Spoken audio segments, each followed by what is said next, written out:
देख रहे हैं राजकीय रण क्षेत्र।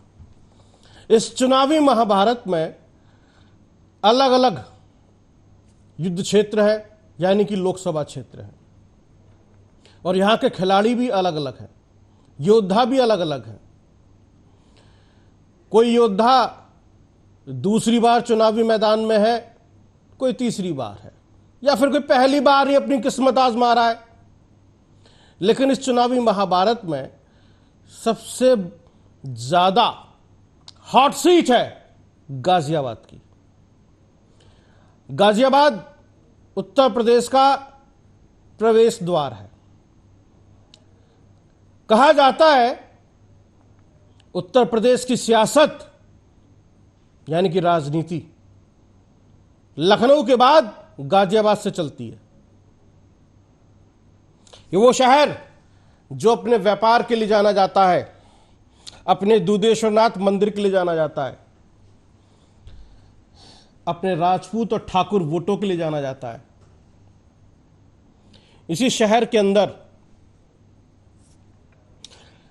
पूर्व सेनाध्यक्ष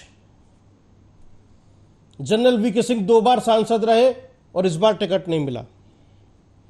इसी गाजियाबाद से वर्तमान में रक्षा मंत्री राजनाथ सिंह 2 बार सांसद रह चुके हैं। इसी लोकसभा सीट से इस बार अतुल गर्ग को टिकट मिला है। अब अतुल गर्ग 2 बार के विधायक, 2018 वाले टर्म में खाद्य एवं रसद मंत्री, उसके बाद स्वास्थ्य राज्य मंत्री। यह अतुल गर्ग का रिकॉर्ड है। गाजियाबाद जब जिला बना, उसके बाद जब यहां मेयर का चुनाव हुआ तो उनके पिता दिनेश चंद्र गर्ग मेयर बने, चेयरमैन भी रहे। काइट इंजीनियरिंग कॉलेज और बहुत सारे रियल एस्टेट के व्यापारों से जुड़े हुए हैं अतुल गर्ग, और आज वे विरोध का सामना कर रहे हैं। क्षत्रिय महासभा या क्षत्रिय संगठन या राजपूत संगठन उनका विरोध कर रहे हैं। अभी एक धौलाना विधानसभा क्षेत्र में गए थे, वहां पर भी एक विरोध की या मारपीट की, धक्का मुक्की की अफवाह फैली। उसके वीडियो भी वायरल हुए, हम आपको टीवी स्क्रीन पर दिखा रहे हैं। पूरे देश की मीडिया ने इसको कवर किया है। ठाकुर बाहुल्य क्षेत्र है, वहां विरोध हुआ है, आप देख रहे हैं।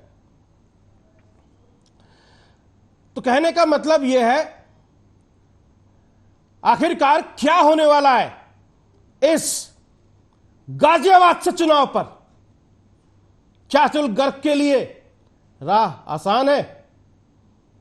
वैश्य समाज खुशियां मना रहा है, लड्डू बांट रहा है और कह रहा है पहली बार वैश्य व्यक्ति को टिकट दिया है भारतीय जनता पार्टी ने, संगठन के आभारी हैं। और ठाकुर समाज कह रहा है, राजपूत समाज कह रहा है, राजपूत से क्यों नहीं दिया टिकट? तनातनी है। तो भारतीय जनता पार्टी ने जातिगत समीकरण को नजरअंदाज क्यों किया गाजियाबाद सीट पर? इसका भी सामना करना है अतुल गर्ग को। वो भी कहां, जो भारतीय जनता पार्टी का गढ़ है गाजियाबाद, जहां से किसी को भी जिताकर ला सकती है भारतीय जनता पार्टी। वहां पर अतुल गर्ग के लिए चुनौतियों के पहाड़ खड़े हैं। लोग सवाल पूछ रहे हैं और पार्टियों के नेता विरोध कर रहे हैं, इनका भी सामना करना है। मीडिया में अलग अलग खबरें तैर रही हैं अतुल गर्ग के विरोध को लेकर। क्रॉसिंग रिपब्लिक जो सोसाइटी है, इसके अध्यक्ष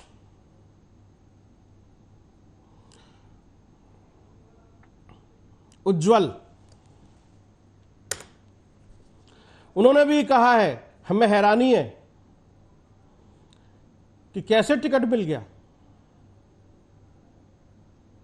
क्रॉसिंग रिपब्लिक की जो मैं बात कर रहा हूं आपसे, इसको लेकर भी चल रहा है।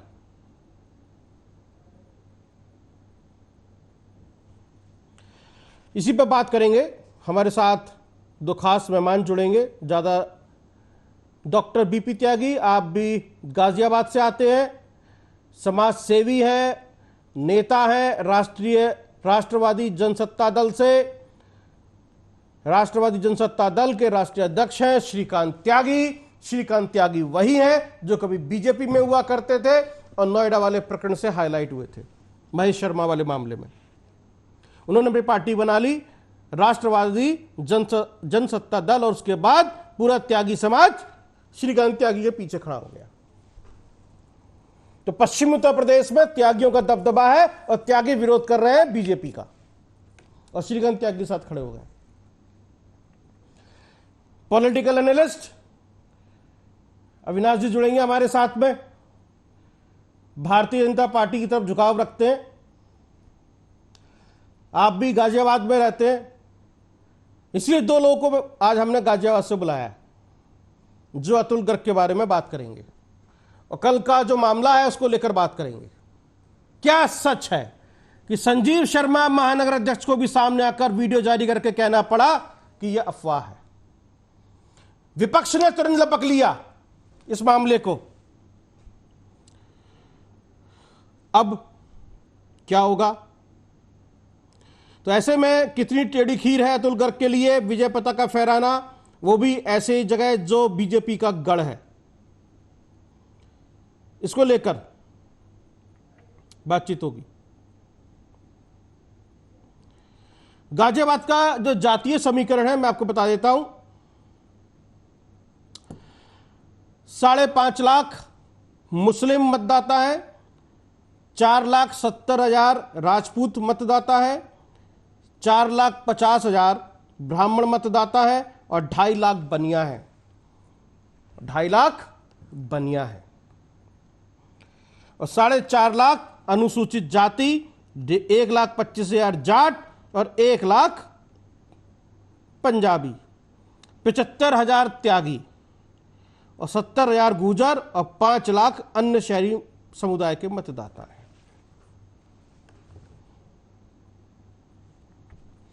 तो इन्हीं सब जातिगत समीकरणों के आधार पर 2.5 लाख बनिया समुदाय जो गाजियाबाद लोकसभा क्षेत्र में है, उसको लेकर बातचीत होगी। जैसा मैं जिक्र कर रहा था, crossing Republic apartment owners association के अध्यक्ष उज्जवल मिश्रा, जिनका मैंने नाम लिया, 18,000 से ज्यादा मतदाता है और उन्होंने कहा कि हमने अतुल गर्ग साहब से कनेक्टिविटी मामलों को लेकर अनुरोध किया है कई बार, लेकिन उन्होंने सुना नहीं। सिर्फ चुनावों के वक्त ही आते हैं। यहां की नालियों की मरम्मत अभी तक नहीं हुई है। ग्रेटर नोएडा वेस्ट को जोड़ने सड़क का काम अधूरा है। हमें तो ताज्जुब होता है कि अतुल गर्ग को टिकट कैसे दे दिया। मैं एक बार फिर से रिपीट कर देता हूं, डॉक्टर बीपी त्यागी शामिल हो गए जी। गाजियाबाद के अंदर जातीय समीकरण, 5.5 लाख मुस्लिम मतदाता, 4,70,000 राजपूत मतदाता, 4,50,000 ब्राह्मण मतदाता, 2,50,000 बनिया मतदाता, 4,50,000 अनुसूचित जाति और 1,25,000 जाट और 1 लाख पंजाबी, 75,000 त्यागी, 75,000 त्यागी, 70,000 गुर्जर और 5 लाख अन्य शहरी मतदाता। यह जातीय समीकरण है गाजियाबाद लोकसभा क्षेत्र का। तो इस जातिगत समीकरण को भी इग्नोर किया है इस बार पार्टी ने। 2.5 लाख बनिया मतदाता के आधार पर एक वैश्य चेहरे को टिकट दिया और जिसका विरोध हो रहा है, पार्टी के नेता विरोध कर रहे हैं, संगठन विरोध कर रहे हैं, अफवाहें भी फैल रही हैं, सब कुछ हो रहा है। खाद्य एवं रसद मंत्री थे जब अतुल गर्ग, डॉक्टर बीपी त्यागी, आप ही से मुखातिब हो रहा हूं जी। तो एक पत्रकार ने 2018 में पूछा था कि चौथी बार स्मार्ट सिटी लिस्ट से गाजियाबाद का नाम बाहर हो गया, इस पर आप क्या कहेंगे? तो उन्होंने कहा था कि मैं जवाब देने की स्थिति में नहीं हूं। कोरोना को लेकर भी सवाल उठ रहे हैं। अजय गुप्ता वैश्य समाज से गाजियाबाद में उन्होंने सवाल पूछा है और कहा है, प्रेस रिलीज जारी करके कहा है कि कोरोना के समय में जो स्थिति बनी उसको लेकर सवाल तो उठेंगे। व्यापारियों की किराया बढ़ोतरी को लेकर भी व्यापारी कैसे मौन रहेगा, लेकिन फिर भी हिंदुत्व और राष्ट्रवाद के नाम पर बीजेपी को वोट तो देना है। यह अजय गुप्ता का कहना है। डॉक्टर बीपी त्यागी, ये सब कुछ जो हो रहा है गाजियाबाद में, इतना विरोध, ये सब कुछ, being a social activist, being a शहरी ऑफ गाजियाबाद, आप इतने सालों से हैं, बचपन आपका वहां गुजरा है, आरडीसी में आपका क्लिनिक है, कैसे देखते हैं कि वाकई चुनौतियों का पहाड़ है गाजियाबाद बीजेपी के गढ़ में? देखिए, इसलिए चुनौती का पहाड़ है कि ये जो गाजियाबाद सीट है ये वीवीआईपी सीट है और वीवीआईपी सीट होने के साथ साथ दिल्ली से जुड़ी है, एनसीआर एरिया में आता है।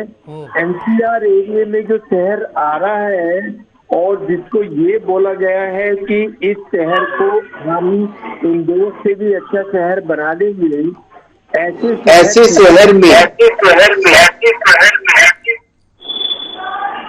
शहर में एक ऐसे प्रतिनिधि का आना जो जब कोविड आया है, काला फंगस आया है, तब उन्होंने कोई काम नहीं किया है, अपने एमएलए रहते हुए उन्होंने कोई काम नहीं किया है, और यहाँ पर जो भी स्थिति है पूरे शहर में सबको पता है कि क्या स्थिति है आज की तारीख में। बेसिक लेवल पे कुछ काम किया नहीं गया है। जब ये हेल्थ मंत्री थे तब कह रहे थे कि हर गांव में हम स्वास्थ्य केंद्र बनाएंगे, उत्तर प्रदेश एकदम कुपोषण मुक्त हो जाएगा, सबको कॉमन मैन को हेल्थ इंश्योरेंस मिलेगा, जो हमारे गवर्नमेंट हॉस्पिटल है उनका अपग्रेडेशन हो जाएगा अच्छी फैसिलिटीज के साथ, स्कूल हेल्थ प्रोग्राम शुरू हो जाएंगे, यानी स्कूल में डॉक्टर जाएंगे सरकारी में, और हेल्थ और हाइजीन मेंटेन होगा। रूरल एरिया में कुछ कैंप लगाए जाएंगे, फ्री वाले कैंप, मॉस्किटो गाजियाबाद में नजर नहीं आएगा। ये जो सब जितने भी वादे किए गए हैं इनके द्वारा, उनमें से एक भी वादा आज तक सच नहीं हुआ। मॉस्किटो की तो ये देखें कि डेंगू में लोगों को गांव खाली करने पड़े हैं, और ये कह रहे थे कि 2019 तक गाजियाबाद बिल्कुल स्वस्थ हो जाएगा। अब क्या चल रहा है 24 आप देखिए, और वो कह रहे हैं कि सीवेज एंड वेस्ट मैनेजमेंट हो जाएगा। जो इनके जितने भी ये वेस्ट मैनेजमेंट है उसकी कोई साइज भी डिसाइड नहीं हुई है कि वेस्ट डालना कहाँ है जी, कूड़ा निस्तारण की कोई जगह नहीं है, और ये कह रहे हैं कि हर जगह हमें अच्छा ड्रिंकिंग वाटर मिल जाएगा। जो ड्रिंकिंग वाटर है वो 120 एरिया में अवेलेबल नहीं है। आप थोड़ा सा अलग देख लीजिए क्या है। और जो टर्शियरी केयर हॉस्पिटल बनने के 4 इनमें से एक छोटी सी बिल्डिंग को रिनोवेट कर दिया गया है गुंडा एडा में, वो इनके 4 अस्पतालों के बराबर है। बच्चों और बुजुर्गों का टीकाकरण होना था, बच्चों और बुजुर्गों का टीकाकरण नहीं हुआ है।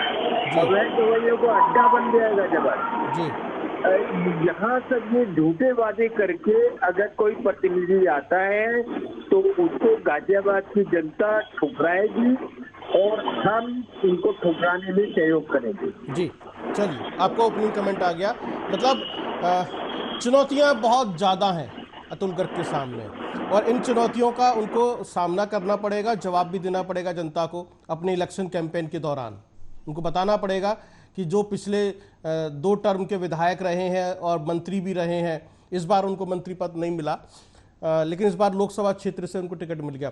अविनाश, कैसे देखते हैं आप, कैसे पॉलिटिकली समझते हैं? बीएसपी ने तो एक ऐसा कमजोर प्रत्याशी उतार दिया, नया चेहरा उतार दिया, ऐसा लगता है वॉकओवर दे दिया है, बीजेपी को फेवर में कर दिया। डॉली शर्मा एक थोड़ा सा चुनौती देती हुई दिखाई दे रही है, एक बार पहले भी चुनाव लड़ चुकी हैं, हार चुकी हैं, आपको पता ही होगा, ये उनका दूसरा टर्म है। नरेंद्र भारद्वाज की बेटी हैं, गढ़ माना जाता है गाजियाबाद में, 4.5 लाख ब्राह्मण मतदाता है, बटेंगे इधर उधर, लेकिन फिर भी फायदा तो होगा इसमें। तो अगर आप इसको एनालिसिस करते हैं, समझते हैं, एक थोड़ा न्यूट्रल होकर, ठीक है झुकाव है आपका बीजेपी के साथ में, थोड़ा न्यूट्रल होकर, कितनी चुनौती मानते हैं बीजेपी के गढ़ गाजियाबाद में अतुल गर्ग के लिए आप?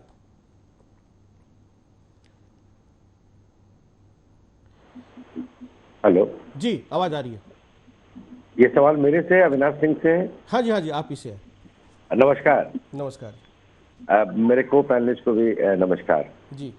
देखिए, मैंने पिछली बार भी इसी टॉपिक पे जब मैं बात कर रहा था तो मैंने ये बोला कि मैं आपके बात से ही अगर अपनी बात को जोड़ूं तो गाजियाबाद एक मजबूत गढ़ रहा है भाजपा का जी। और आपने जो जातीय समीकरण जो बताया उसमें ऐसा जान पड़ता है कि 2.5 लाख के करीबन वैश्य का वोट है। बिल्कुल बिल्कुल। और ठाकुरों का वोट आपने बताया करीबन 4.5-5 लाख के करीबन है। जी। तो उसमें जहां तक मुझे जो समीकरण का पता है कि उसमें म्यू जाति के जो ठाकुर है, जो सॉरी मुसलमान का वोट आपने शायद 5 लाख बताया है। 5,50,000। बहुत जी बोला जाए 5,50,000 जी। तो ये जो मुसलमान का जो वोट है इसमें बहुत सारे मुसलमान ठाकुर मुसलमान भी है जो म्यू टाइटल जो रखते हैं, बल्कि एक खास गांव भी है जो कि टाइटल मुसलमानों का है पर वो जाति उनका ठाकुर जाति के है। कई गुजर भी है जो अपने आप को मुसलमान का टाइटल है पर वो गुजर है। तो कहीं ना कहीं थोड़ा सा मिक्स है। बट मैं ओरिजिनल बात पे आता हूँ कि भाजपा का गढ़ रहा है। और मैं पिछली बार भी बोला था कि गर्ग साहब एक जमीनी नेता है और जब फेरिस जब जुड़ा रहे थे त्यागी साहब की क्या काम नहीं हुआ है, मैं इनके स्वर से स्वर मिलाता हूँ। मैं कभी नहीं ये दावा कर सकता हूँ एज अ इंडियन और एज अ पॉलिटिकल एनालिस्ट किसी भी पॉलिटिकल पार्टी ने 100% काम कर लिया हो, पर इतनी बुरी भी स्थिति नहीं है जैसे कांग्रेस ने 1970-71 में बोला था गरीबी हटाओ और 2014 के पहले तक नहीं हटा पाए थे। तो इस तरह का भी नहीं काम है। दूसरा, ये देश ने बहुत सही डायरेक्शन में अपने आप को ले जाने का सोचा है। अब वो डायरेक्शन में जाने में बिल्कुल देश को यह एहसास है कि ये बिल्कुल क्लीन रास्ता नहीं है, इसमें पिटफॉल्स है, इसमें गड्ढे हैं, इसमें कई अच्छे लोग भी हैं, कई रुकावटें भी आएंगी। मैं बिल्कुल ये नहीं कह रहा हूं कि वीके सिंह ऐसी रुकावट थे या आगे नहीं चल सकते थे। आज मुझे बड़ी खुशी हुई जब शायद मैंने उनको और अश्वनी चौबे को, जिनको टिकट नहीं मिला है बिहार से, उनको मैंने राष्ट्रपति भवन में देखा आज भारत रत्न का जो प्रोग्राम हो रहा था। तो भाजपा की जो अनुशासन है वो कहीं ना कहीं काम आती है। मोदी जी का जो चेहरा है वो कहीं ना कहीं काम आता है। और जितना भी काम हुआ है आप देखिए एंकर साहब के बहुत बिग टिकट वर्क जिसको हम कहते हैं, नेशनल हाईवे बनना, स्पीड रोड बनना, स्पीड ट्रेन बनना, डायरेक्ट कनेक्टिविटी देना दिल्ली से, बिल्कुल मतलब जो एनसीआर की जो अवधारणा थी लोगों के अंदर उसको चरितार्थ करने की कोशिश की गई है जिसमें शायद 1/3 काम हुआ है। मैं बिल्कुल ये नहीं कह रहा हूं कि 100/100 काम हुआ है, पर जब डायरेक्शन देखता है देश कि मुझे किस डायरेक्शन में जाना है तब एक टूटा फूटा गठबंधन दिखता है जो बिल्कुल सरकार बनाने से कोसों दूर है। और दूसरी तरफ एक मोदी जी का जो भी विजन वो सामने रख रहे हैं, खुल के रख रहे हैं, अपने लोगों के माध्यम से रख रहे हैं। गर्ग जैसे अगर आप कमजोर उनको मानते हैं, मैं उनको कमजोर नहीं मानता हूं। जब भी कोई भाजपा का प्रत्याशी होता है तो वो चुना हुआ प्रत्याशी होता है, उसके पीछे एक स्ट्रेटेजी होती है, उसके पीछे एक फीडबैक होता है, उसके पीछे एक डेटाबेस होता है। मैं आपके डेटाबेस को बिल्कुल चैलेंज नहीं कर रहा हूं, पर इसी डेटाबेस के आधार पे भाजपा ने भी गर्ग साहब को टिकट दिया है जो कि घर घर के नेता है। मैं जानता हूं ऐसे समय पे रोष होता है। और जो आप मुझे 2 एग्जाम्पल आप बता रहे थे, क्रॉसिंग रिपब्लिक के मिश्रा जी का बता रहे थे, शायद वो कहीं दिल्ली के नहीं, वो कहीं दिल्ली के बाहर के रहने वाले, जो मेरी अपनी जो तहकीकात वो बताती है वो बिहार के तरफ के ही रहने वाले हैं। और एक और बिहारी बिहार के रहने वाले हो, लेकिन शिप्रा सनसिटी है, जो शिप्रा सनसिटी है, बीच में रुकिए, वहां के प्रेसिडेंट है संजय सिंह, उनसे मेरी आज बात हो रही थी। कमाल की बात है, बहुत बड़ा लहर है प्रो मोदी, इतना बड़ा लहर है कि अभी कोई गर्ग हो, वर्मा हो, सिंह हो, त्यागी हो, अभी कोई ये नहीं देख रहा। उज्जवल मिश्रा को बिहार का कहकर रिजेक्ट कर दिया, कमल का फूल देख रहे हैं। आपने तो उज्जवल मिश्रा को बिहार का कहकर रिजेक्ट कर दिया कि वो बिहार के बिल्कुल नहीं। मैं कह रहा हूं क्या उनके पास में नहीं, अगर वो क्रॉसिंग रिपब्लिक टाउनशिप के यदि आरडब्ल्यू के अध्यक्ष हैं तो क्या वो वोट डालने का अधिकारी नहीं है? 18,000 मतदाता है, कैसे अब रिजेक्ट कर रहे हैं? अरे भाई आपने बात का संदर्भ बदल दिया एंकर साहब। मैंने कहा उसी तरीके से बिहार के रहने वाले संजय सिंह वार्ड 100 के प्रेसिडेंट है, वार्ड काउंसिलर है। मैं उनका वक्तव्य आपको बता रहा हूं। आज दोपहर में जब उनसे बात हुई तो उन्होंने कहा कि लहर है मोदी का, तो आपका बात भी सही हो सकता है, पर जो मैं रखना चाहता हूं, मैं अपनी बात रख रहा हूं। अविनाश सिंह और दोनों को जी बोला जाए। आप बोलिए, कुछ कहना चाह रहे हैं। संजय सिंह जब पत्रकारिता करते थे तब अलग ढंग से सोचते थे, जब से नेता हो गए तब अलग ढंग से सोचते हैं, जब टीवी स्क्रीन पे बैठते हैं तब वो अलग ढंग से बोलते हैं, जब वो लोगों के बीच जाते हैं तब अलग ढंग से बात करते हैं। तो संजय सिंह तो पॉलिटिशियन है। रिपब्लिक के प्रेसिडेंट की, आरडब्ल्यू के प्रेसिडेंट की, ये भी आरडब्ल्यू के सेक्रेटरी ऑफ प्रेसिडेंट रह चुके हैं, जो कि आज अरे मुझे पता है, बहुत अच्छे दोस्त है मेरे संजय सिंह। इनके पास एक्सपीरियंस संजय सिंह बहुत अच्छे दोस्त है मेरे, लड़वाने का। मैंने इनको राजनाथ सिंह के साथ भी काम करते देखा है, मैंने इनको वीके सिंह के साथ भी काम करते देखा है। और मैं भी वीके सिंह, एक मिनट मैं खत्म कर लूं सर जी, क्योंकि आपका चेहरा दिखता नहीं, इसलिए मुझे पता नहीं चलता कि मुझे रुकना कब है। ठीक है जी, मैं बोलूं? एक बात मैं जो बताना चाह रहा हूँ उसको समझने की कोशिश करिए आप जी।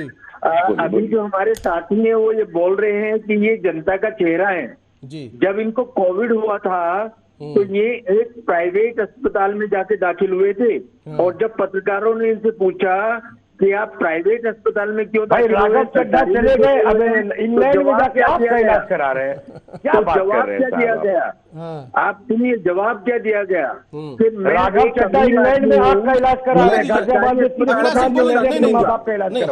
हमारे यहाँ जो डिबेट होती है इस तरह से नहीं, काउंटर नहीं करना, एक एक सबको पूरा मौका मिलेगा जी। बोलिए। मैं एक अमीर आदमी हूँ तो मैं सरकारी अस्पताल में क्यों दाखिल होऊंगा, ये इनका वर्जन था पत्रकार को, वो हमारे पास अभी भी रिकॉर्ड में है।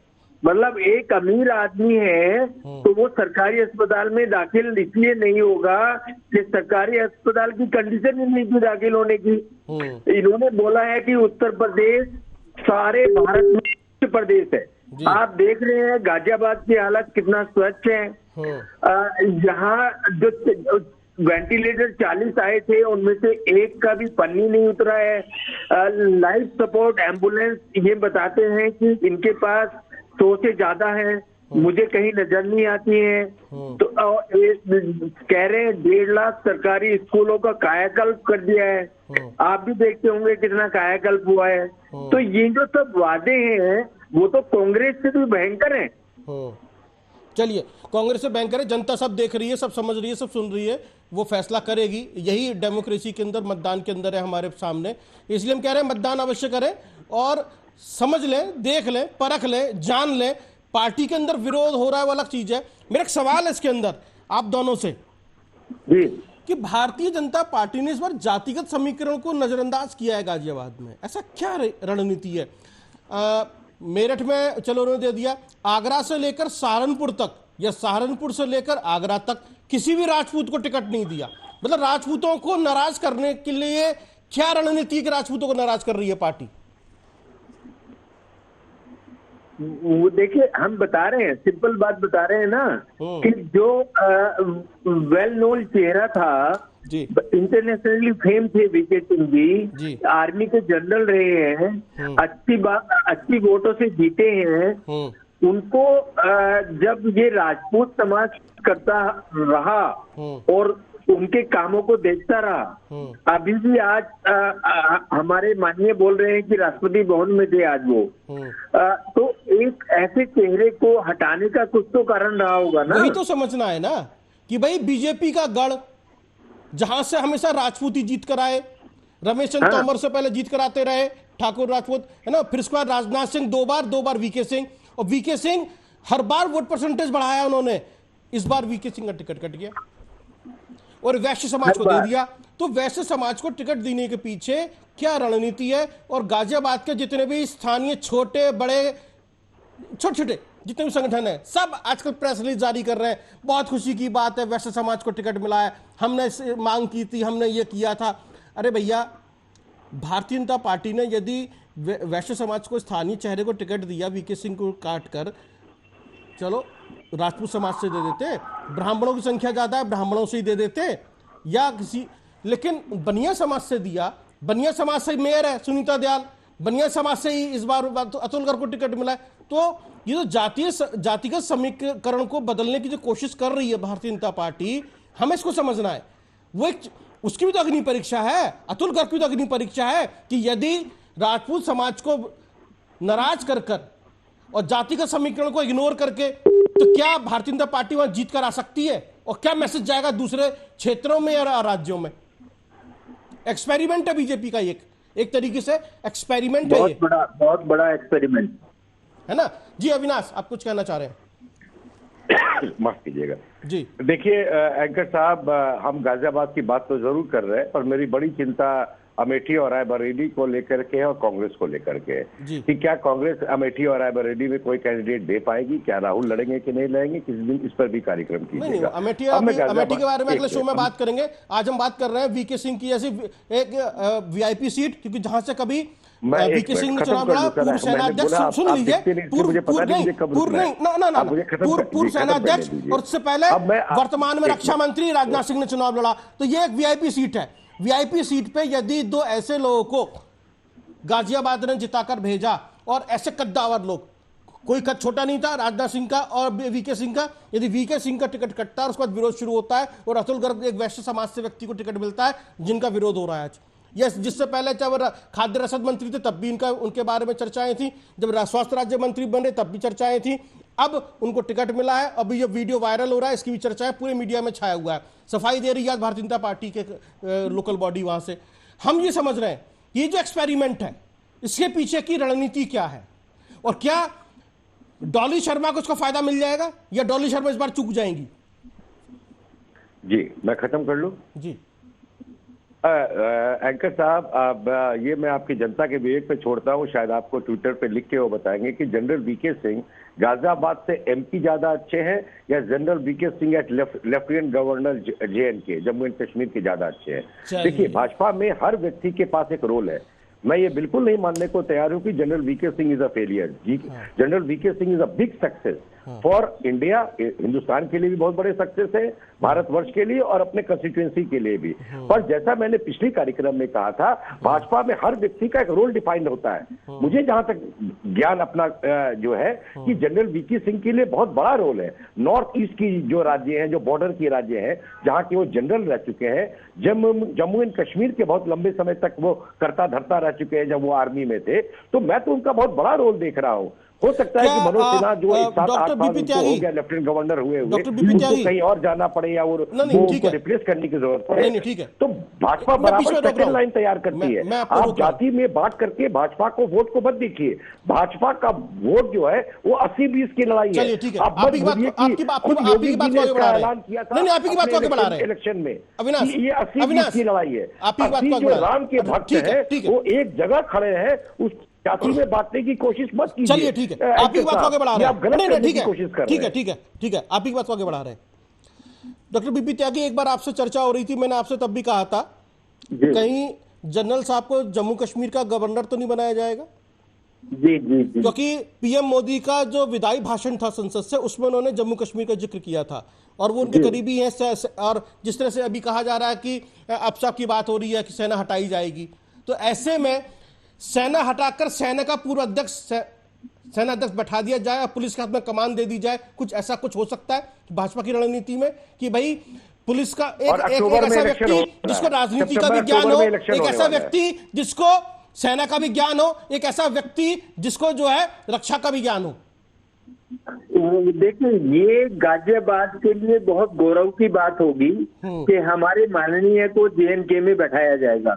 लेकिन अभी जो सवाल है वो ये है कि गाजियाबाद जैसी प्राइम लोकेटेड शहर को अगर एक ऐसे आदमी के हाथों में दे दिया जाए जिसने फ्यूचर में कोई काम ना तो करने का सोचा हो और ना पहले किया हो, उसको कुछ यही ना पता हो कि हेल्थ क्या होता है या अस्पताल क्या होते हैं, स्कूल क्या होते हैं, जो सिर्फ अपने तक ही सीमित हो और उनका जो बर्ताव रहा है लोगों से वो एरोगेंट रहा हो, तो ऐसे आदमी को गाजियाबाद सौंप देना मैं मानता हूं कि ये अच्छी बात नहीं है। जी देखिए, एरोगेंट की बात करें तो खुद उन्होंने एक बार अतुल गर्ग का मैंने इंटरव्यू किया था, सन 2018-19 की बात है, एक नेशनल चैनल के लिए। उनके घर पे जाकर उन्होंने बातचीत के दौरान मुझसे कहा था कि अजय, कभी कभी मुझे बहुत जल्दी गुस्सा आ जाता है। वो रिकॉर्डेड है, मेरे पास इंटरव्यू रखा है वो, आज उन्होंने मुझे इंटरव्यू दिया था वो सन 2018-19 में। तो वो मानते हैं उनको गुस्सा आता है, ठीक है, वो इतने कूल हेड नहीं है जितने कि general VK Singh cool head है। जी अविनाश। जी, मैं आपके एक बात का जवाब नहीं दे पाया था एंकर साहब पिछली वक्तव्य में कि ये जो विरोध जो होता है वो क्यों होता है। अब मैं ग्राउंड पे हूँ, हर जगह नॉमिनेशन में जा रहा हूँ। मैं बिहार में हूँ, ग्राउंड पे हूँ। नवादा नॉमिनेशन में गया, वहां पे भाजपा के कैंडिडेट बाहरी की और स्थानीय की बड़ी वहां द्वंद चल रही है। तो विवेक ठाकुर, सीपी ठाकुर बड़े डॉक्टर है, उनके लड़के वहां गए हैं, तो बाहरी का और ये सब का बहुत चल रहा है। तो मैं ग्राउंड पे जब घूम रहा था, मैं 1-2 असेंबली सेगमेंट नहीं, 5 असेंबली सेगमेंट है, वहां सब में घूमा। और बाजार में जो कोर्ट कचहरी का एरिया होता है, स्टेशन का एरिया होता है, जहाँ हर तरह के लोग मिलते हैं, तो वहां पे इस बात का अंडर करेंट जरूर था कि कोई बाहरी व्यक्ति आया है, पर व्यक्ति सही आया है, पढ़ा लिखा व्यक्ति आया, चलो कोई बात नहीं, मोदी जी ने भेजा तो कुछ अच्छे के लिए ही भेजा होगा। तो ये जो मोदी फैक्टर जो है, ये एक बहुत बड़ा फैक्टर, यूनिफाइंग फैक्टर है, नंबर 1। नंबर 2, जहां भी मैंने विरोध देखा, बहुत जगह देखा, मैं फिर बोल रहा हूं, जहां भी विरोध मैंने देखा वो बड़ा कंसोलिडेटेड विरोध देखा। और पर उसका स्वरूप जो है वो आपके श्रोता को अच्छा लगेगा। उसका स्वरूप ये था कि चलो थोड़ा नाखुश रहेंगे 2-3 दिन, फिर हमें मान मनोबल किया जाएगा, कुछ खर्चा वर्चा गाड़ी वाड़ी दिया जाएगा, ऑफिस खोलने के लिए एक माहौल बनाएंगे, इसीलिए लेट्स ग्रुप अप। हम वो ग्रुप अप करते हैं, विरोध के रूप में वो ग्रुप को अपने बाइंड करते हैं। वो कोई कैंडिडेट का विरोध नहीं है, वो अपने ग्रुप को बाइंड करने का एक तरीका हो सकता है। ये आप देखेंगे 2-3 दिन में ये सब सेटल कर जाएगा, और वो व्यक्ति जो आज विरोध कर रहा है वही भाजपा का ऑफिस चला रहा को मिलेगा। बीपी त्यागी कहेंगे भाजपा की रणनीति तो नहीं अतुल गर्ग को पॉपुलर करने के लिए कंट्रोवर्शियल मार्केटिंग? बिल्कुल बिल्कुल। देखिए, ये जो पॉपुलर करने की राजनीति है, वो तो हो सकती है भाजपा की, लेकिन मैं ये मान के चलता हूँ कि माननीय मोदी जी ने जब किसी को असाइन किया है कोई काम और वो काम ना किया जाए, आपको याद होगा जब ये हेल्थ मिनिस्टर थे तो उनको बीच से हेल्थ मिनिस्ट्री छीनी गई, उसके पीछे कुछ रीजन होगा। जो डॉक्टर्स के ऊपर फूल बरसा रहे हैं माननीय मोदी जी, उनके मंत्री अगर काम नहीं करेंगे, वो अंदर बैठेंगे घर में, एक महामारी फैली हुई थी, तो एक ऐसे चेहरे को, मतलब जो सब लोग देख रहे हैं कि एक आदमी महामारी में काम नहीं कर रहा है और अपने आप को कह रहा है कि मैं सरकारी अस्पताल में नहीं जाऊंगा, तो मैं कैसे मान लूं कि उसको वो अच्छा बड़ा यहाँ का चेहरा बना के इंटरनेशनल फेम कर देंगे। अभी आपको बता रहा हूँ। जी जी जी। मैं त्यागी साहब को सुनने के बाद बहुत कॉन्शियस होकर ये जवाब दे रहा हूँ। चलिए, जनता वो वही करेगी जो त्यागी साहब बोल रहे हैं। एक पक्ष मान लिया कि वो नहीं दिखे कोरोना में, पर जनता ये भी याद रखेगी कि अखिलेश यादव ने कहा था ये मोदी की वैक्सीन है, मत लगवाना। जो आज के डेट में पूरी जनता ने 2-2 क्या 3-3 वैक्सीन लगवा चुकी है, बूस्टर डोज भी लोगों ने लगवा लिया है। तो जनता दोनों चीज देख रही है। मैं आपको यही समझाना चाह रहा हूं एंकर साहब कि जनता सब कुछ देख रही है। वो एक तरफ अखिलेश यादव को ये बोलते हुए सुन रही है कि ये मोदी की वैक्सीन है, इसको मत लगवाना। उस चक्कर में यूपी के 4-5 लाख लोग निपट लिए होंगे। चलो ठीक है, हम गाजियाबाद के अखिलेश यादव ने मोदी वैक्सीन बोल करके लोगों को क्यों रोका और क्यों मरने पर मजबूर किया, इसका जवाब देना होगा त्यागी जी को। ठीक है त्यागी जी, मोदी का वैक्सीन मत लगवाना, अखिलेश यादव प्रेस कॉन्फ्रेंस। ठीक है त्यागी जी, आप डॉक्टर हैं, वैक्सीन को लेकर क्या है वो चीजें ठीक है। मैं जो अभी हम बात कर रहे हैं चुनाव की, चुनाव में क्या वैक्सीन चुनावी मुद्दा बनेगी? चुनाव में यही है, चुनाव में यही तो है, यही तो है। ये वैक्सीन चुनावी मुद्दा बनेगी क्या? व्यक्ति ने वैक्सीन लगा दिया, जो ये मजाक में मीम बनाते थे कि 10 साल लगेगा, 25 साल लगेगा, इस पेज में तो ऐसे लगेगा। उस व्यक्ति ने 2-2.5 साल में 2-3 लगा दिया पूरे देश को। अविनाश मैं पूछ लेता हूँ, ये सब भी देखेगी। मैं पूछ रहा हूँ डॉक्टर, गाजियाबाद का दुर्भाग्य है कि 1 साल का जो 100 करोड़ मिला था जी, उसमें से हेल्थ का 50 करोड़ गाजियाबाद को वापस करना पड़ रहा है। यहाँ कोरोना की वैक्सीन नहीं है, कोरोना का ये जो अपना रेबीज है उसकी वैक्सीन नहीं है, रेबीज का सीरम नहीं है, वेंटिलेटर काम नहीं कर रहे हैं, अस्पताल टूटे फूटे हैं। 50 करोड़ मायने रखता है। अगर कोई डेवलपमेंट करना चाहता, ये जितने भी जनप्रतिनिधि बैठे हैं, हम मोदी जी और योगी जी की बुराई नहीं कर रहे हैं, हम जनप्रतिनिधि की बुराई कर रहे हैं। 50 करोड़ जो गाजियाबाद को अलॉट हुआ था वो क्यों वापस जा रहे हैं? ये ऑफिशियल मतलब डाटा आपके पास में कि 50 करोड़ रुपए वापस किया गाजियाबाद ने? जी, ये ऑफिशियल डाटा है हमारे पास। अच्छा चलिए, मैं एक छोटी सी बात और समझना चाह रहा हूं डॉक्टर बीपी त्यागी। जिस तरीके से हम देख रहे हैं अतुल गर्ग के सामने बहुत चुनौतियां हैं, ठीक है, बीजेपी का गढ़ है और कभी कभी बहुत बड़े फेरबदल हो जाते हैं। जैसे कभी किसी समय में सुरेंद्र प्रकाश गोयल ने रमेश चंद तोमर को हरा दिया था एक बार 2004 में, है ना, ऐसा भी हुआ था। आज डॉली शर्मा है, एक बार का चुनाव हार चुकी हैं, 2 चुनाव लड़ चुकी हैं, मेयर का और सांसद का अनुभव उनके पास भी है, राष्ट्रीय प्रवक्ता है, ब्राह्मण चेहरा है।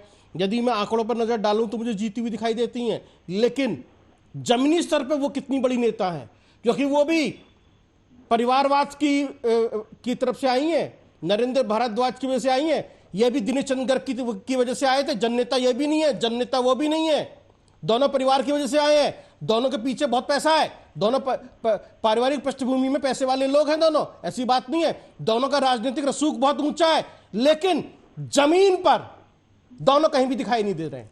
बताइए, वो भी प्रेस रिलीज जारी कर करके अखबारों में आर्टिकल छपा के बहुत बड़ी नेता हैं और टीवी स्क्रीन में बहस करती हुई दिखाई देती हैं, लेकिन सामाजिक कार्यक्रमों में, लोगों के मुद्दे उठाने में, या जैसे उन्होंने कहा कि हम स्वास्थ्य क्षेत्र पे बात करेंगे, तो स्वास्थ्य क्षेत्र पे आज तक पिछले 6 महीने में उन्होंने कुछ भी नहीं किया। आप तो फिर भी दिखाई दे रहे थे सीरम पे बात करते हुए, रेबीज के ऊपर बात करते हुए, या अस्पतालों में चक्कर लगाते हुए, वो तो कहीं भी दिखाई नहीं देती।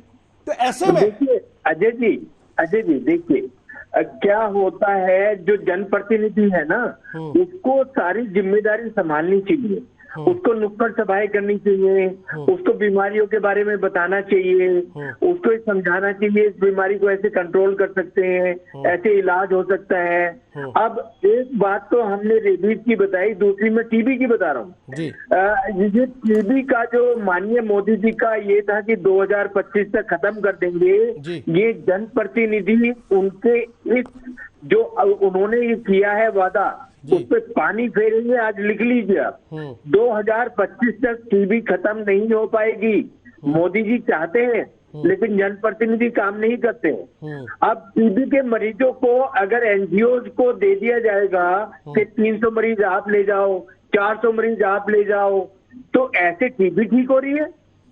नहीं, गाजियाबाद की एनजीओ के बारे में तो मुझे पता है, वो तो सिर्फ फोटो खिंचवाने में माहिर है, 50% एनजीओ काम ही नहीं करती। वही मैं बता रहा हूँ। तो ये कौन दे रहा है? एनजीओ को कौन दे रहा है? टीबी के मरीज जो टीबी का एबीसी नहीं जानते हैं। तो ये तो एक बहुत बड़ी अलग तरह की सिचुएशन है, और देश, गाजियाबाद के लोगों को या देश को समझना चाहिए कि हम किस तरह के प्रत्याशी को चुनकर लाएंगे या वोट देने जा रहे हैं।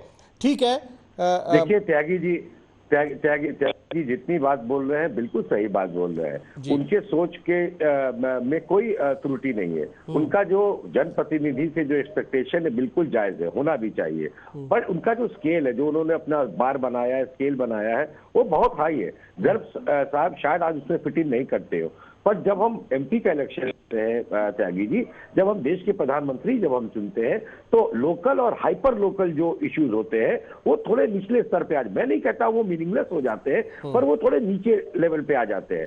बिल्कुल आपके इश्यूज जो होंगे असेंबली इलेक्शन में, वार्ड इलेक्शन में, इन सब इलेक्शन में बिल्कुल कारगर होंगे, और शायद एक आप बहुत बड़े और अच्छे प्रतिनिधि बनेंगे, इसका मुझे विश्वास है। पर जब एमपी का इलेक्शन होता है तो ये इलेक्शन जो है वो प्रधानमंत्री बनाने के लिए हो रहा है, और इस वक्त प्रधानमंत्री की कुर्सी पे कोई वैकेंसी लोग नहीं देख रहे हैं, वो पुनः मोदी जी को वापस लाना चाहते हैं, इसीलिए वो कमल के निशान पे ही वोट लगाएंगे। गर्ग साहब हो, गुप्ता साहब हो, कोई भी सिंह साहब हो, मैंने कई बार बिल्कुल सीरियसली कहा था कि सही में अगर हमारे एंकर भाई को भी अगर टिकट मिल जाए तो ये भी जीत जाते। अब मैं बिल्कुल अतिशयोक्ति की बात नहीं कर रहा हूं, क्योंकि लोग इस वक्त वो देख रहे हैं जो हम सोचते थे नहीं हो पाएगा वो हो गया। आर्टिकल 370, क्या आपने अपने त्यागी जी अपने जीवन में सोचा था कि आर्टिकल 370 हटेगा? वो हट गया। क्या आपने अपने जीवन में सोचा था कि राम मंदिर बनेगा? वो बिल्कुल सौहार्द के साथ बना। और जिस तरह से प्राण प्रतिष्ठा हुई, जिस तरह से देश का प्रधान सेवक एक अनुष्ठान करता है और तब जाके प्राण प्रतिष्ठा करता है, ये देश के कल्चरल नेशनलिज्म का उत्थान होता है। आज पूरे विश्व में भारत का जो स्थान है त्यागी जी, आप इंटरनेशनल ट्रैवल करते होंगे, हफ्ते दर हफ्ते ट्रैवल करते होंगे, आपको पता है आपके पासपोर्ट की कितनी वैल्यू आज है। मैं ट्रेवल करता हूं, मुझे पता है पासपोर्ट की कितनी वैल्यू है। तो देश मोदी जी को देख रहा है, विकसित भारत को देख रहा है और कमल की निशान को देख रहा है। ये हाइपर लोकल जितने भी इश्यूज हैं, जो नाराजगी की हो या कोविड की हो, ये सब असेंबली इलेक्शन में दोहराए गए थे, पर योगी जी जीत के दिखाए हैं। इसीलिए अगले 5 साल के लिए इसको विराम मिल गया है। अगले इलेक्शन में पुनः त्यागी जी फिर इसकी बात करेंगे, शायद विक्ट्री इनको मिलेगी। मैं एक मोदी जी का ही एग्जाम्पल आपको दे देता हूं। मेरे अस्पताल के पास एक पार्क था आरडीसी राजनगर में, जो कभी साफ नहीं हुआ। आप जिस से हमने बात कर रहे माननीय हैं मोदी जी का आपकी पत्थर कॉल लगाया, को होल्ड पर रखा है, कृपया लाइन। वो पार्क डेली साफ हो रहा है, दिन में 2 बार। मोदी जी का पत्थर लग गई तो हम मोदी जी की अहमियत जानते हैं, लेकिन जनप्रतिनिधि जो हमसे बन के जाए वो काम ना करे, ये एक्सपेक्टेशन तो किसी की नहीं हो सकती ना। मैं जैसे डॉक्टर साहब, ये जो आइडिया आपको आया, आपने बड़ी अच्छी बात बताई कि पार्क साफ नहीं हो रहा था, नगर निगम काम नहीं कर रही थी, मेयर नहीं सुन रही थी, आपने उस पार्क का नाम जो है मोदी जी के नाम पे रख दिया, माननीय प्रधानमंत्री नरेंद्र मोदी के नाम पर। अब वो पार्क अपने आप ही साफ हो रहा है, रात लोग दिन में साफ करने आते हैं, डेली 2 बार, डेली 2 बार। और सुनिए बात जी, जो ये नारा दिया था स्वच्छ भारत का, मोदी जी ने खुद झाड़ू उठा के दिया था, और मोदी जी के जनप्रतिनिधियों को ये काम करना चाहिए था। हम उनके नारे को डिफीट करें किसी भी तरीके से। हम तो नागरिक हैं, हम तो कोई जनप्रतिनिधि नहीं है। उन्होंने जो नारा दिया है उसको डिफीट करें उनके जनप्रतिनिधि। क्या ये टॉलरेट कर सकते हैं हम? नहीं, मैं इसे समझना चाह रहा हूँ, ये आइडिया कैसे आया कि आपको किस पार्क का नाम प्रधानमंत्री नाम पर रख दीजिए, और आज वो कर्मचारी दिन में साफ करने आते हैं या 2 बार दिन में, सुबह और शाम? अच्छा, सुबह शाम आते हैं। चलिए, तो अच्छी बात आते थे जी, चलिए अच्छी बात है।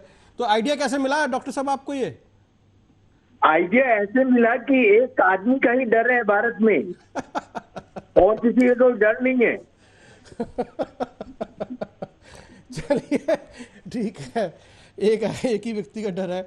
तो अभी हम जो समझ रहे हैं, अच्छा एक सवाल है अविनाश आपसे। अविनाश, एक सवाल है जी। गाजियाबाद के लोग चाहते थे कि एक स्थानीय व्यक्ति को टिकट मिल जाए, भारतीय जनता पार्टी के संगठन ने दे दिया स्थानीय व्यक्ति अतुल गर्ग को, इसके बावजूद भी विरोध है, क्यों है? मैंने बताया कि ये जितने भी विरोध है ये बिल्कुल जायज विरोध है। हर आदमी, ये देखिए, ये इलेक्शन जो है ये 5 साल पे होने वाला एक त्योहार है, तो इस त्योहार में हर तरह का इमोशन आपको दिखेगा। कहीं सपोर्ट का भी दिखेगा, कहीं एंग्विश का भी दिखेगा, कहीं पेन का भी दिखेगा। तो ये जितना भी विरोध आप देख रहे हैं, अगर ये स्वतः उत्पन्न हुआ है तो ये 2-3 दिन में बैठ जाएगा। और ये विरोध कई बार लोगों को जोड़ने के लिए भी, आप देख रहे, आप कह रहे हैं राजपूत को जोड़ना है, तो राजपूत अभी कैसे जुड़ेगा? अभी जितने भी गाजियाबाद के राजपूत हैं या क्षत्रिय हैं वो कैसे जुड़ेंगे? वो विरोध का जब मुद्दा बनेगा तब वो जुड़ेंगे, और जब ये जुड़ जाएंगे तब यहीं पे राजनाथ सिंह और वीके सिंह की मीटिंग कराई जाएगी। वीके सिंह मीटिंग अटेंड करेंगे और बोलेंगे कि ये हमारा मुख्य नारा है, भाजपा और मोदी जी को जिताना है, विकसित भारत बनाना है। राजनाथ सिंह का 2-3 दौरा होगा और गर्ग साहब 5 लाख वोट से ऊपर से जीतेंगे। हो गई या स्ट्रेटजी हो गई, रणनीति हो गई, जिससे कि जो विपक्ष में जो खड़े हैं डॉली शर्मा, दूसरा जो अंशुल ऐसे कुछ बीएसपी से, उसको फायदा ना मिले, सारा ध्यान इधर ही डाइवर्ट हो जाए बीजेपी की तरफ। मुझे ऐसा लगता है कि ये बिल्कुल सोचा समझा रणनीति तो नहीं हो सकती है। ये जो भी संगठन है उनकी राजनीति हो सकती है कि एज अ प्रेशर ग्रुप, एक सबसे लो लेवल का जो पॉलिटिकल ऑर्गेनाइजेशन होता है उसको कहते हैं प्रेशर ग्रुप। वो एनजीओ से थोड़ा ऊपर होता है, तो थोड़ा गर्म दल भी होता है। तो इस तरह के लोग इलेक्शन में जागते हैं, अपने आप को संगठित करते हैं, मोहल्ले के लेवल पे भी कर सकते हैं, जात के लेवल पर भी कर सकते हैं, रीजन के लेवल पर भी कर सकते हैं। अब आप देखिए, हो सकता है साउथ इंडिया में कलेक्शन संगठन बन जाए, तो वो साउथ इंडिया के नाम पे बन जाता है, कभी बिहारियों के नाम पे बन जाता है, कभी यूपी वालों के नाम से, कभी बारियों के नाम से। तो इस तरह के संगठन बनते हैं, पर इस तरह के संगठन के बनने का स्वरूप जो होता है वो बड़ा आकस्मिक रहता है, और इसीलिए घुल मिल भी जाते हैं, ये टूट भी जाते हैं, और या मुख्य धारा में जुड़ भी जाते हैं। ठीक है डॉक्टर बीपी त्यागी, लास्ट कमेंट आपकी तरफ से। अतुल गर्ग के सामने कितनी बड़ी चुनौती है, चुनौतियों का पहाड़ आप मानते हैं, और कितनी बड़ी टेढ़ी खीर? 2 चीज, चुनौतियों का पहाड़ और टेढ़ी खीर अतुल गर्ग के लिए बीजेपी के गढ़ में बीजेपी को जिता कर लाना। वो देखिए बहुत बड़ी चुनौती है इनके सामने, बहुत बड़ी चुनौती है। लेकिन मैं फिर भी आपको ये बात बताना चाह रहा हूँ कि अगर ये मोदी जी का चेहरा बन के नहीं आते जी, तो ये बिल्कुल जीत नहीं सकते थे। इस बात की गारंटी मैं दे सकता था आपको जी। क्योंकि माननीय मोदी जी का रेस्पेक्ट है इस शहर में। ये करके ये उस का फायदा उठा सकते हैं, अदरवाइज जमीनी स्तर पर इन्होंने कोई काम नहीं किया। चलिए, मतलब सिर्फ और सिर्फ देश के प्रधानमंत्री नरेंद्र मोदी के नाम पर ये जीत सकते हैं, अदरवाइज इनका कोई जनाधार नहीं है। चलिए, बहुत बहुत धन्यवाद। ये 543 में तो कोई एक कंस्टिट्यूएंसी नहीं है। भाजपा जीत, वह 2 ही लोग इलेक्शन में है, राम का वरदान है और मोदी का नाम है। चलिए, ठीक है, बहुत बहुत धन्यवाद आप दोनों का इस खास चर्चा में समय देने के लिए, हमसे बातचीत करने के लिए। तो अतुल गर्ग का विरोध क्यों हो रहा है? लगभग 20 साल बाद एक स्थानीय व्यक्ति को मौका मिला है। जैसा हमने आपको जाति समीकरण बताया, 2.5 लाख बनिया या वैश्य समाज के लोग हैं और 4.5 लाख आपके सामने ब्राह्मण हैं और 5.5 लाख मुस्लिम मतदाता आपके सामने हैं और 75,000 त्यागी हैं और 1.5 लाख 1.25 लाख जाट वोटर हमारे सामने है और 4.5 लाख अनुसूचित जाति है। बाकी जो 5 लाख हैं वो अन्य शहरी समुदाय के मतदाता हैं। तो ऐसे में ये जो एक डाटा है जो पेपर पे दिखाई देता है और लगता है कि अगर वोट इधर से उधर जाएगा तो ऐसा कुछ होगा, लेकिन भारतीय जनता पार्टी ने जमीनी स्तर पे हर तरह के जातियों को साधने के लिए बहुत काम किया है। तो उनके साथ में एक बहुत बड़ा वोटर भी जुड़ा हुआ है इधर, डॉली शर्मा। तो अग्नि परीक्षा डॉली शर्मा के लिए भी है और अतुल गर्ग के लिए भी है। अतुल गर्ग के लिए है कि वो वीके सिंह की, राजनाथ सिंह की विरासत को संभाल के रख पाए और उस लेवल तक तो कम से कम सस्टेन करें, संभाल के रखें, उससे नीचे ना जाएं, अगर उससे ऊपर नहीं जा सकते तो। और डॉली शर्मा की अग्नि परीक्षा इसलिए है क्योंकि उनका भी विरोध हो रहा है कांग्रेस पार्टी के अंदर। आज भी उनकी एक रणनीतिक बैठक थी जिसके अंदर बहुत सारे ऐसे बड़े बड़े चेहरे थे कांग्रेस पार्टी के जो नहीं पहुंचे, कार्यकर्ता भी कम पहुंचे। समाजवादी पार्टी के कार्यकर्ता ही मंच पे दिखाई दे रहे थे और पंडाल में थे। आम आदमी पार्टी की तरफ से भी काफी कम लोग पहुंचे थे, जो छोटे मोटे लोग दिखाई दे रहे थे वो भी आम आदमी पार्टी की तरफ से। कोई भी ऐसा बड़ा चेहरा आम आदमी पार्टी की तरफ से आज की मीटिंग में डॉली शर्मा के प्रोग्राम में नहीं पहुंचा। डॉली शर्मा के चेहरे पे मैंने खुद एक मायूसी देखी और एक तनाव देखा आज, कि उनके चेहरे पे तनाव था आज की मीटिंग में। तो ये एक अग्नि परीक्षा है और ये भी हो सकता है कोई बहुत 2004 की तरह, सुरेंद्र प्रकाश गोयल की तरह डॉली शर्मा जीत कर आ जाए, ये भी हो सकता है। क्योंकि चुनाव के अंदर जनता ही जनार्दन है, आप ही तय करेंगे कौन होगा आपका सांसद। राजकीय रण क्षेत्र में आज हमने बात की गाजियाबाद सीट की। बहुत बहुत धन्यवाद, देखते रहिए आप आर्या न्यूज।